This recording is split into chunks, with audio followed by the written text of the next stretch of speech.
2 balls. She's going to. I'm not going. I'm going a normal speed. Ask any ref here. I go at medium pace speed. But she can't. It's every single point. A WTA chair umpire accused Coco Gauff of playing too quickly during her first-round match at the 2023 U.S. Open, even though her opponent, Laura Siegemund, repeatedly let the shot clock expire without facing proper penalties. As this kept happening, Coco finally walked up to the chair to ask a simple question: how was this fair? That moment sparked one of the most talked-about officiating controversies in recent tennis history. The umpire's actions appeared so one-sided that the crowd openly turned against her, and only later did the full weight of that decision seem to sink in.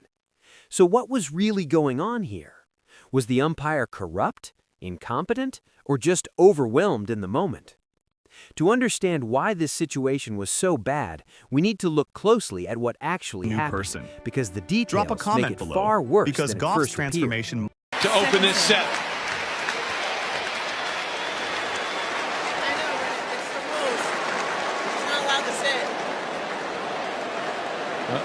Siegemund must have said something. Coco Gauff was facing Laura Siegemund in the opening round of the 2023 U.S. Open, playing on home soil in New York, with a packed stadium cheering her on. Coco entered the match as the clear favorite, not just to win that round, but to possibly win the entire tournament. But from the start, things did not go as planned. Coco dropped the first set, while Siegemund used every possible tactic to slow the match down and disrupt the rhythm. The shot clock exists for a reason. In tennis, players are given 25 seconds between points to serve. That rule is there to keep matches moving and to stop deliberate stalling. But Siegemund repeatedly allowed the clock to hit 0. According to Coco, it happened 4 separate times. Despite that, chair umpire Mariana Veljovic issued only 1 time violation. She's never ready when I'm serving. She went over the clock like 4 times. You gave her time violation once. How is this fair? No, you're calling the score after the point is over. It's not like we're playing 1 point. You're calling the score like 6 seconds after the point is over. Yeah, she's 100% right.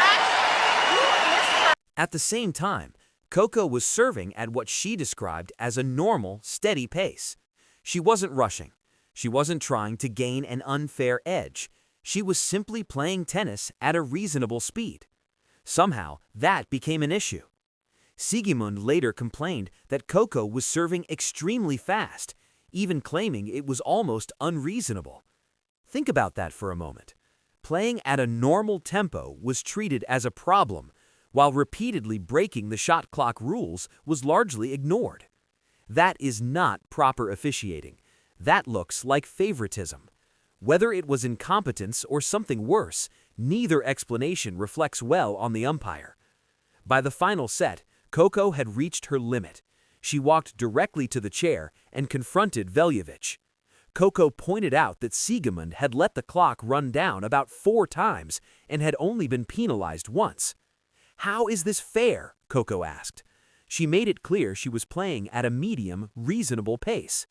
This wasn't a tantrum. It wasn't disrespect.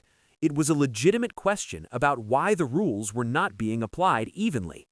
Coco wasn't asking for special treatment. She was asking for equal treatment.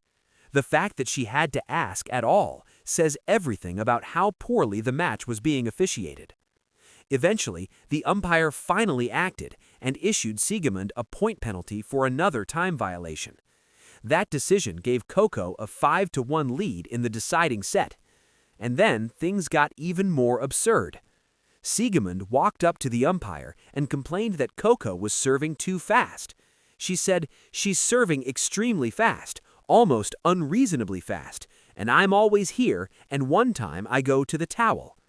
According to that logic, Coco following the rules was unfair, but repeatedly letting the shot clock expire was acceptable Siegemund kept letting because that clock Siegemund run wanted down to use 0 the towel. over That and is over not again. how the rules 4 work. times. There is no rule against serving quickly. There is no requirement to wait endlessly for your opponent once reasonable time has passed. The shot clock exists specifically to stop the kind of stalling Siegemund was doing. Yet somehow, Coco obeying the rules became the controversy, instead of Siegemund breaking them. After the point penalty, Siegemund rallied and pulled the set back to 5-4, which understandably put Coco under pressure. She was one game away from a shocking first-round loss at her home Grand Slam. But Coco held her composure, served out the set, and won the match. She then went on to win the entire tournament, earning her first Grand Slam title at just 19 years old. What makes this situation so frustrating is how close Coco came to losing that title because an umpire failed to enforce the rules fairly. If Coco had lost that match due to the mental strain of inconsistent officiating, her entire career path could have looked very different.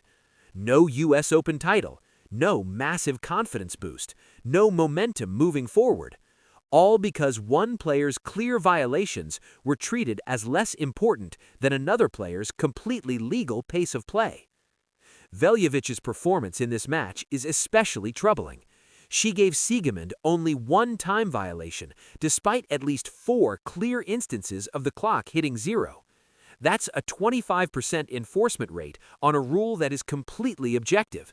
The clock either reaches 0 or it doesn't. There is no gray area. Everyone in the stadium could see it. This crowd knows you're not going to stop. I've been quiet the whole match. I don't think they clapped when you gave her a time violation. She's been missing for like 6 points. That first set, every game, second set, every game. I didn't say nothing, but now it's ridiculous. I don't care what she's doing on her serve, but my serve, she has to be ready. Okay, well said.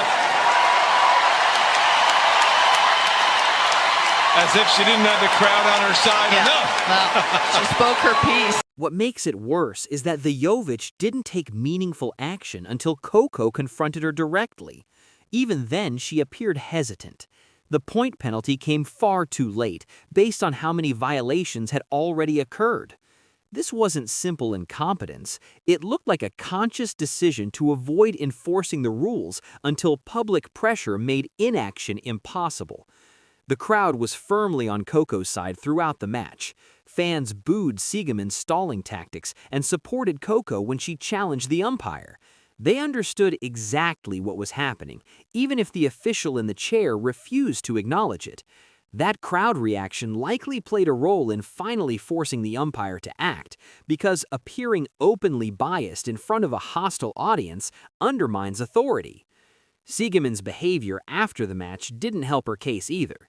She complained about how the crowd treated her, claiming they showed her no respect and acted as if she were a cheater.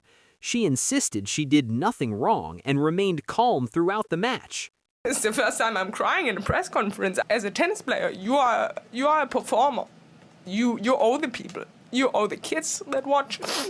And I'm just a bit, I mean, at the end of the day, I go home and I can look at myself and I can say, I did a great job. But did I get anything from the people for that? Even less than a 0, because they treated me bad. Like, they treated me like I was a cheater, like I was, like, trying, sneaky ways to win this match or something. They treated me like I was a bad person. But, there are people who are throwing rackets, who are screaming, who are, like, making bad gestures toward the audience. I did not one moment in the whole match, and there was a lot of tension going on. Not one moment I did anything. I was just slow. And that's something in the rule. I get my time violation. That's fine. Yeah. No, I don't know. But the reality is that she did plenty to earn that reaction. She repeatedly violated the shot clock. She used stalling tactics to disrupt Coco's rhythm. She complained about her opponent playing at a normal pace, as if that was unfair. Those are not the actions of someone competing honestly. That is gamesmanship, used to gain an advantage outside the rules. Playing the victim afterward only made it worse. The crowd reacted exactly as you would expect when they see obvious time wasting.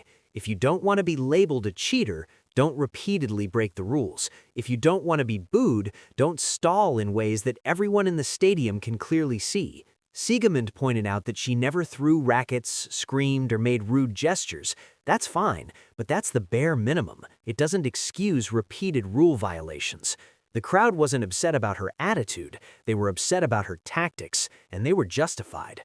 Coco later admitted she doesn't like confrontation and wasn't even sure she should speak up until the violations kept happening.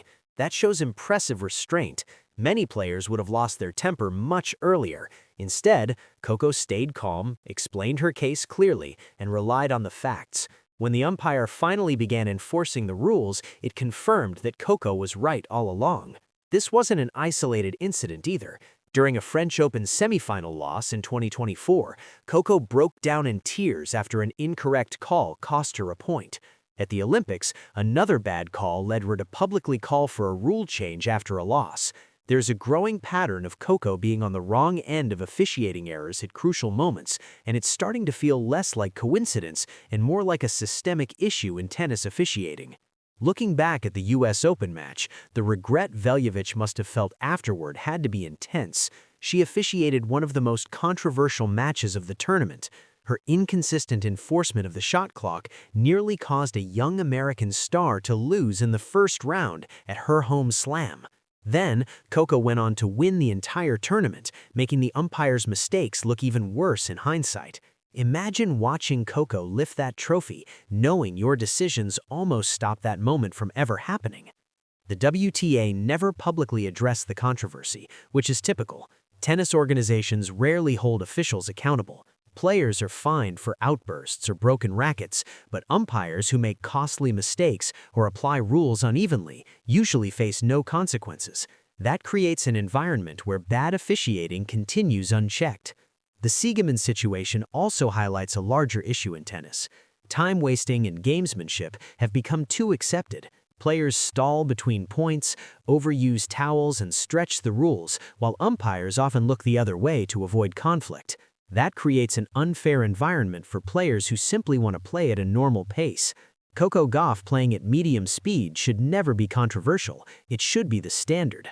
The shot clock was introduced to eliminate subjectivity, but if officials refuse to enforce it consistently, it becomes meaningless.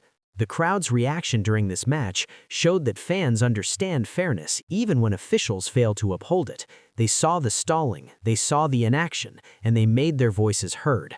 That pressure may have saved Coco's tournament, but players should never have to rely on crowd support to get fair treatment. The rules should apply equally to everyone, regardless of location or player status. That is the basic expectation in professional sports. Tennis often fails to meet that standard, and the 2023 US Open first round is a perfect example.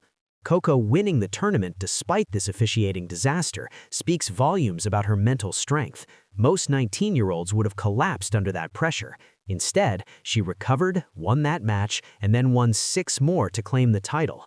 That victory established her as a true star. It was earned through 7 rounds of elite tennis under enormous pressure, but it nearly didn't happen because an umpire failed to enforce basic rules. That should concern anyone who cares about fair competition. Veljovic may not dwell on this match, but she should. She came dangerously close to ruining one of the best stories in recent tennis history. Officiating matters, fair enforcement matters, equal treatment matters, and in Coco Gauff's first-round match at the 2023 US Open, those standards were not met. Coco had to walk up to the chair and demand fairness before the umpire finally did her job. The regret became unavoidable when Coco went on to win the entire tournament, proving just how close that moment came to being taken away. Smash like and subscribe for more deep dives into officiating failures that almost changed sports history.